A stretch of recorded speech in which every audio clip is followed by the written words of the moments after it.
Yeah, credit to them. They played well. Obviously, I'm sure it's Meninga's best game of the year, and he shot the basketball exceptionally well. We certainly talked about him. We talked about his threat from there, but yeah, the pitch outs that McCall a lot of time got to him, and some of them were contested, some of them we could have done a little bit better on, and Miller's been a real problem for us. The 2 games that we've played them, he's been exceptional, and again he shot the ball well from the 3-point line as well, which is not something he's done all year, but he made them as well. But there was, I'm calling timeout in the first 2 minutes of the game. I didn't think we come out with the right intent. Throughout the game, we made some changes to that, and I thought second quarter we kind of knuckled down and were better. And third, we kind of wanted some calls going to the rim, and you're on the road, and we got to be better than that. And I think again we locked in again, and we get it back to probably get up 1 and go into the 3-quarter time down 2 or 3, and again we just I thought we had a lapse at the start of the fourth there where we let it get out, and then they're on a 14-0 run, and we just can't recover from there. So there were some good parts for us, but overall, their ability to continue to attack you, put their feet in the paint, make decisions, and tonight they made shots as well. Following on from Menenga, is that something that you guys knew sort of on the scout, that he was such a great prospect? Obviously, he shot well in college, and he's a bit of a rookie, so he's a bit of an unknown, I guess, in the sense that... he hadn't shot his pick and pop that well, but his catch and shoot he'd shot really well, and I think looking back on it, there'll probably be, I'm not sure how many of the 6 makes he made were catch and shoots off pitch outs, but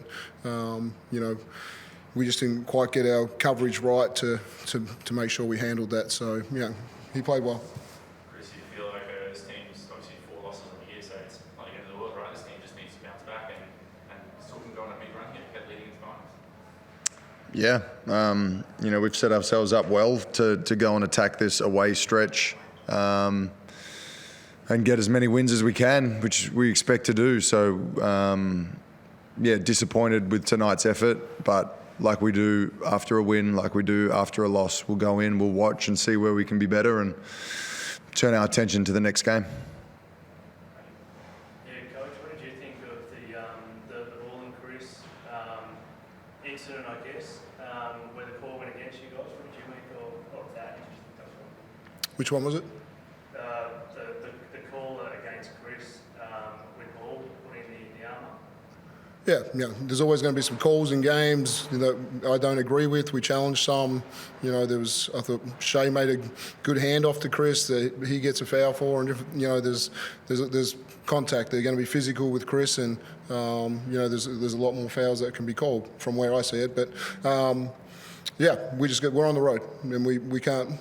We can't harp on those, or we just got to move on quickly and play the next play. And, from patches in the game, we did that pretty well. But, we ended up shooting 16 more shots than them, in the game. And I thought our ability to finish around the rim and in the paint just wasn't good enough tonight. And we'll look back at those and say, is that the best shot we get? But, for us, sharing the basketball and, we only have 8 assists. I think there's some areas there about how we distribute the basketball and get people even better shots.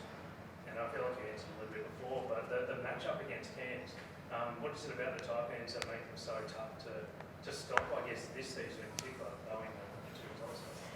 Yeah, I thought there's some areas that we didn't want to turn the ball over tonight. We did a good job of that. We wanted to rebound, defensive rebound. We were really poor against them last time. We improved in that area.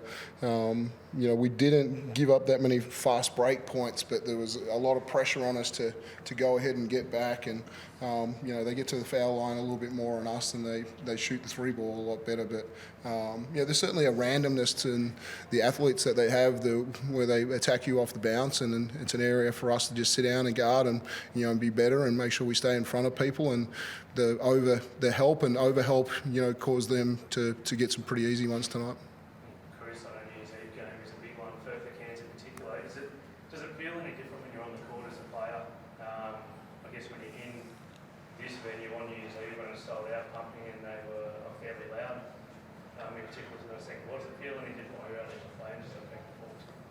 No, it doesn't matter what day it is. Great crowd, great place to play. Yeah, so they should be selling out games or going close. They got a really tough team. So, but in regards to if it feels different, Saturday, Sunday, 31st, 23rd, no. Chris on Zoom. Yeah, just a couple.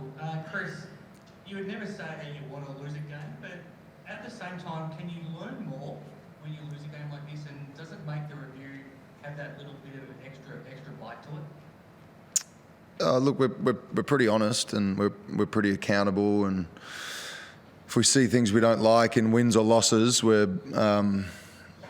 up front and bring it to our attention because of the end goal, right? We know what things are going to help us and what things won't help us get to our end goal. So I'd much prefer to be doing that after a win, but too late for that now. I don't want to lose, no. So I think we would do a good enough job of learning where we need to be better if we'd won the game, but we didn't do that. So, there's going to be glaring areas where we can be better for our next matchup. Absolutely. Knowing you've got this month ahead, and I'm sure, Melbourne's renowned for being meticulous with your planning, so you would have planned ahead, but is there any difference in the way you get ready for a month, knowing you're on the road for all of January as you would for the normal part of the season? I think we talked about the preparation of, there's going to be short and sharp practices, and so, and I think we've been pretty good with that when we've had a condensed period about, what is the most important thing, what's the most important information to get through as a coaching staff and as a group. I think when we've got that kind of clarity of information and we've moved forward pretty quickly. Some of these long weeks we kind of overthink things a little bit too much and just make sure we've got clarity. So, but we're healthy. That's the biggest thing right now. We've been trying to get healthy all year. We got everybody on board. We just got to make sure that the combinations are right. And some people had some good games tonight. Some people, had some performances that are below par. And so, we just got to continue to find ways to make sure everybody's contributing their role. How we've kind of talked about it.